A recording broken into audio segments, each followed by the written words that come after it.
Hello, it's 9 p.m. in RTD's time to English New Edition. For tonight headlines, we have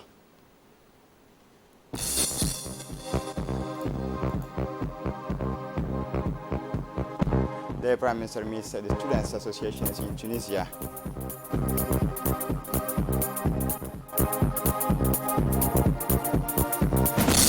The official launch of the emergency response to the drought.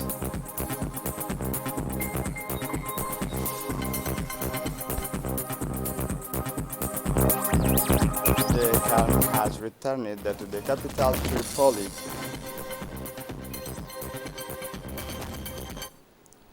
Welcome to our newsroom.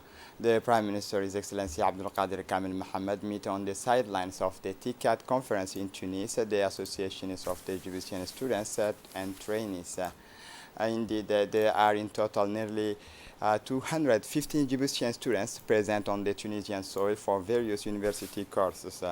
The Prime Minister, His Excellency Abdulkader Kamel Mohammed, wanted to bring with this exchange his support and the unwavering support of the President of the Republic, His Excellency Ismail Omar Guelleh, to the Egyptian youth who will undoubtedly be the future leaders of the Egyptian administration. It was also a moment of sharing with the Prime Minister, who listened carefully to the request of these young people and eventually bring them answers to their questions. Finally, it should be noted that this association works for the development and integration of Egyptian students in Tunisia, and also help and especially to develop mutual aid between students and trainees Egyptians during their university course. Attended this meeting the Director of the Cabinet of the Prime Minister Office, Youssef Aoulet Farah, and the Ambassador of Djibouti in Paris, Aïd Moussa Diaye, who is the ambassador.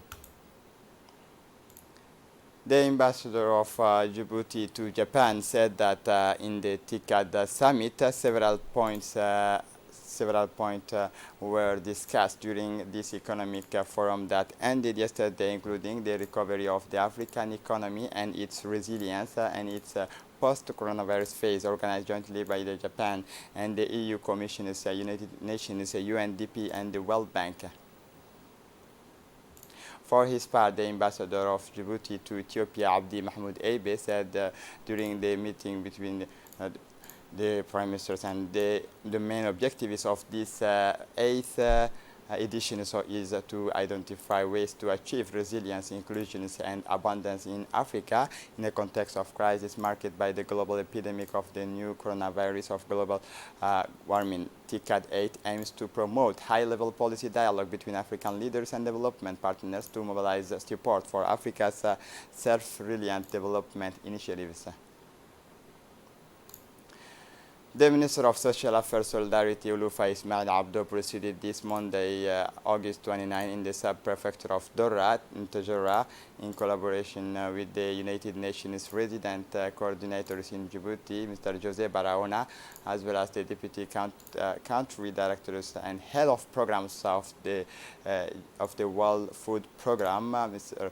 Michel Missoni, to the official launch of the emergency response to the drought. This ceremony of official launching of the emergency response to the drought comes in the aftermath of the call for national solidarity launched by the President of the Republic, His Excellency Ismail Omar Guelleh, aiming at mitigating the effects of the multiple exogenous shocks that have negatively impacted the country's population. In addition, following the general mobilization launched on March 10 by the Ministry of Foreign Affairs and International Cooperation in partnership with the Ministry of Social Affairs and United Nations systems in Djibouti, the development partners wish to express their commitment to their countries by mobilizing financial resources in the form of donations. The World Bank has made US $30 million available for the implementation of social protections programs, while the United Nations systems has mobilized $2 million in funding the central emergency response. The latter is implemented the World Food Programs and coordinated mass in the regions of Tajura. The representative of the United Nations system, Mr. Jose Barahona, said that the United Nations has mobilized $2 million in funding through the Central Emergency Response Fund, the largest implemented by the World Food Programme and coordinated by MATH, aims to provide food and nutritional assistance to 8,000 people in the regions of Tojora. Distributions of baskets covering the basic food and nutritional needs of the household for a period of 6 months. For her part, the Minister of Social Affairs Solidarity Ulufa Ismail Abdo has indicated that this social protection program will directly support vulnerable households by providing social benefit in the form of cash transfers, food distribution, and allowance for income generating activity to further strengthen their resilience. This social protection program will directly support vulnerable households by providing social benefits in the form of cash transfer, food distributions, and allowance for income generating activity to further strengthen their resilience.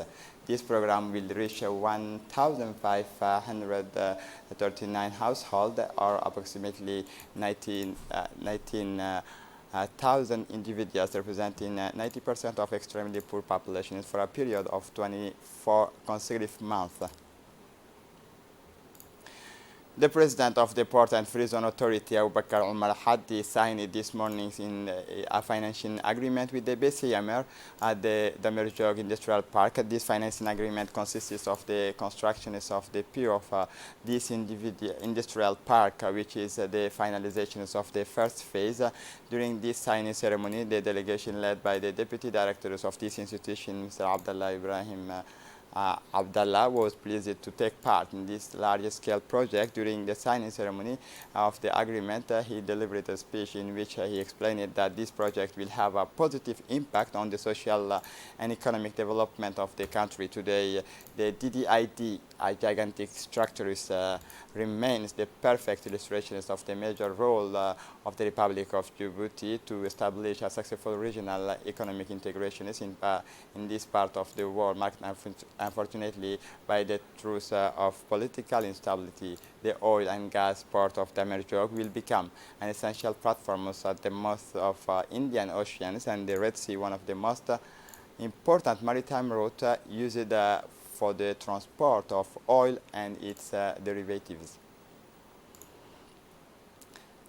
For his part, the president of the Port Authority, Abubakar Umar Hadi, said that this financing agreement consisting of the construction of the pier of this industrial park, which is in the finalization of the first phase. The DDID said that gigantic structures remains the perfect illustration of the major role of the Republic of Djibouti to establish a successful regional economic integration in this part of the world.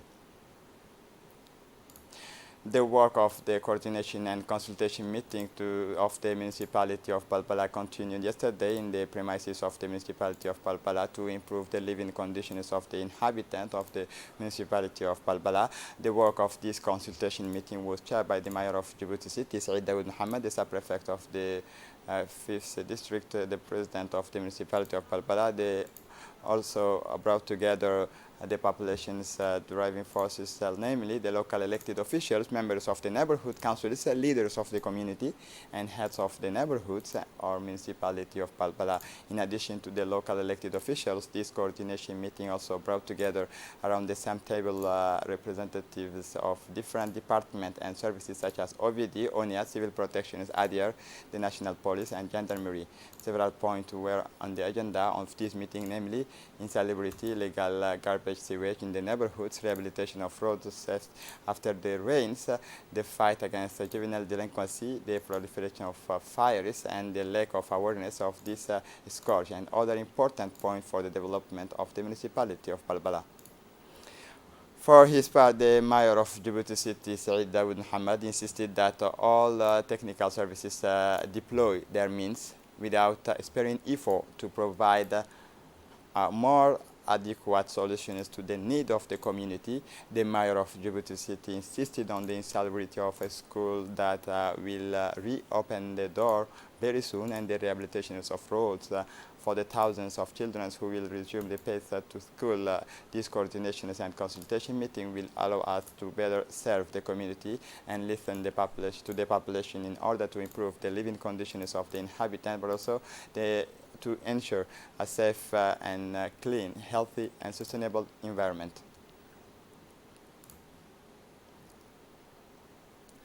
As part of the implementation of the new directives of the fight against illicit traffic, customs agents and soldiers of the security defense forces continues to inflict blows to the traffickers. The diligent customs officers of the PK 51 checkpoint, reinforced by their colleagues of the road gendarmerie, intercepted a Sinotrack type dump truck carrying 14 parcels of smuggled cat. During a search operation, as customs officer and gendarmes discovered with amazement these brand new methods of smuggling cat into the Republic of Djibouti. It is about 14 parcels containing each one more than 200 kilograms of cat, the whole hidden in the heavy load of sands. According to the standards procedures, the entire shipment was destroyed on the spot. Another highlight of the fight against the black market,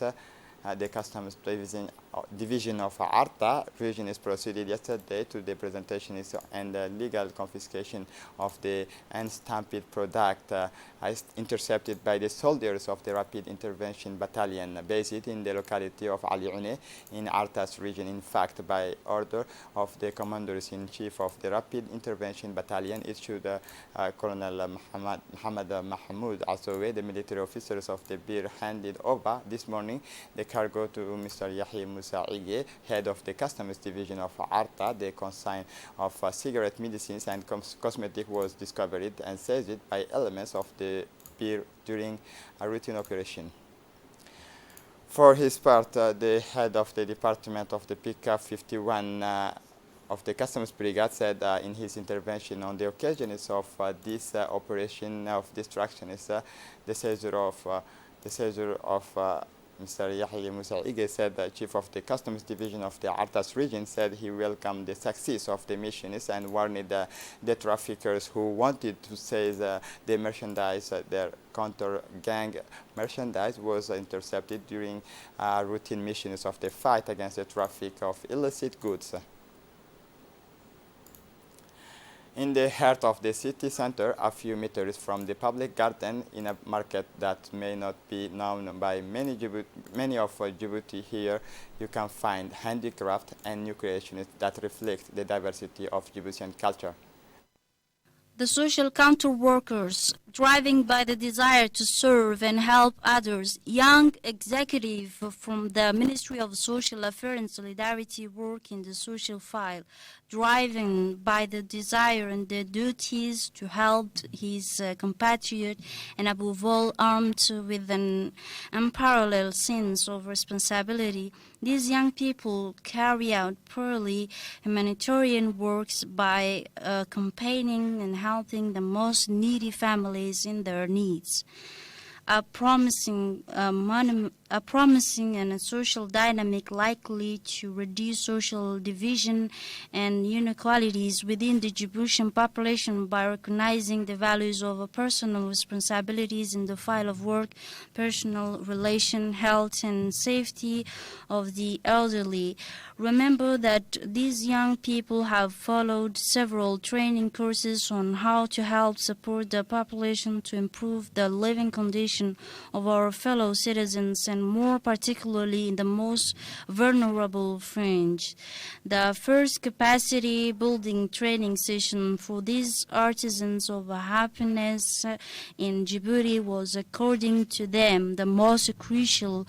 Through this training, it is a question of consolidating the skills and achievement of mass social workers who work in the social file in order to make a contribution to the construction of a fairer, more equitable and stronger nation. Our mission is, among others things, to go to the file, to listen to the grievance of most needy families, and finally to submit to the Ministry of Social Affairs and Solidarity in order to provide a solution to all the difficulties that these people are experiencing. Training on receptions and communication technique, methods and approach of a social service in the context of an intervention with vulnerable categories, in particular children, were given to them to carry out their mission. This young and beautiful young lady has in her speech did not fail to underline the place they occupy in society. Every day we are ready to listen and collect the grievance of families in distress by traveling to their homes, especially in the different neighborhoods of the town of Balbala and Bulaus, she said. It goes without saying that the Ministry of Social Affairs and Solidarity aims through this initiative to accentuate the visions of the President of the Republic, His Excellency Ismail Magili, which is to support the poorest households and those living in precarious situations in Djibouti. It should be recalled that the Ministry of Social Affairs and Solidarity has opened 12 social counters in the district of Djibouti city and within the regional council. These personal institutions its constitute all the social policy of the ministry. They receive around 50 complaints per day and per counter. It should be noted that this initiative was born thanks to the financial support of UNICEF and in partnership with the National Institute of Labor and Social Studies of Tunis. Anxious to improve the living condition of our fellow citizens and more particularly the most vulnerable and people, the Ministry of Social Affairs and Solidarity has set up these new structures which will undoubtedly allow social workers to discuss the difficulties, real experiences of files and the proximity work with the population living in precarious situations. For the international scene, gunfire and explosions, the green zone of Baghdad sank into chaos on Monday. Listen for more details. The green zone of Baghdad fell into chaos on Monday after the political withdrawals of Shiite leader Muqtada al-Sadr. At least 23 of his supporters were killed. Weapon fire and explosion. Baghdad's green zone descended into chaos on Monday. In question the decision of Shiite leader Muqtada al-Sadr to definitely withdraw from politics, giving free rein to his supporters. The latter stormed the Palace of the Republic. At least 23 of them were shot dead and several hundreds others injured. When security forces tried to disperse them later in the evening, at least 7 mortar shells fell in this ultra-secure area, which houses ministries and in particular the American Embassy.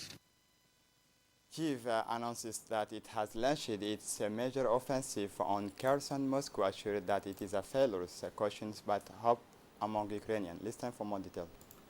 In recent hours, according to the official Ukrainian news agency of Ukrainian forces, strike military targets in the localities of Kherson, the city of Nova. Several strikes in recent weeks have targeted brides in the Kherson region to hamper the logistics of the Russian army. According to local authorities, the first line of defense of the Russian forces in this region has been broken, forcing them to withdraw. A scenario denied by the Russian army, which claims for its part to have repelled Ukrainian offensive attempt in the region of Kherson and other region. According to Moscow, Ukrainian units suffered heavy losses due to the active defense by Russian troops. More than 560 Ukrainian soldiers killed, assured the Russian Ministry of Defense. 3 months before COP27, Africa is carrying out against climate injustice. Listen to this report. 3 months before COP27, Africa is carrying out against climate injustice. Less than 3 months from COP27 in Egypt, African countries call on Monday to end climate injustice. The continent is responsible for less than 4% of global the CO2 emission, by pay the heaviest price of global warming climate. African Climate Week, one of the preparatory meeting for the UN conference in Sharm el-Sheikh in November on climate change. The COP27 opened Monday in Libreville, the Gabonese capital, in the presence of thousands representatives of government, international organizations, NGOs, and the private sector for more than 60 African countries. The objective is in particular to speak with a single voice for Africa at COP27 and to formulate concrete proposals there, argue Ali Bongo, president of Gabon, a country in the heart of the forest tropical basin of Congo in Central Africa, the second lung of the earth after the Amazon. Libreville is often hailed by the international community for its exemplary fight to preserve its biodiversity and fight against global warming. This is it for the news. Thanks for watching us. Have a good evening.